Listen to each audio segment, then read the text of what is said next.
এটা তো নাই।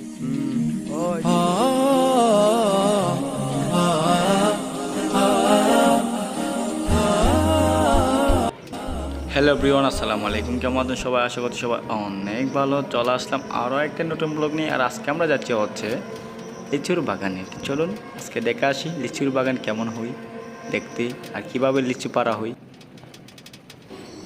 সো গাইস, বাগানটা আমাদের শহর থেকে প্রায় 20 মিনিট দূর, আর 20 মিনিট দূরে আছে আমার মামার বাড়ি। তাই আমরা যাচ্ছি হচ্ছে মামার বাড়িতে লিচু খেতে।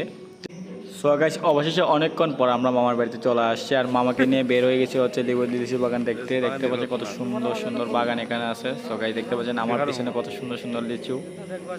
সো আমরা আজকে লিচু খাবো আর আপনাদেরকে দেখাবো। আপনার এই মাথা থেকে শুরু করে এই মাথা আমরা নিজে খাবো।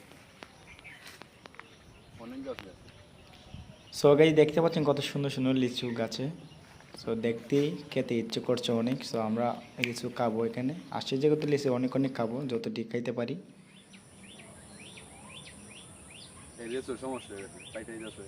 ওই যে দাগ পড়ছে, তাপ দিচ্ছে কয়দিন আগে, ওইটা আবার মিষ্টি হয় বেশি। শুকনো লিচুটা খাইলা না, ওইটা আমরা মানে শুকাইয়া ওইটা গাছ পাকা লিচু এই যে ভাবে দেখলে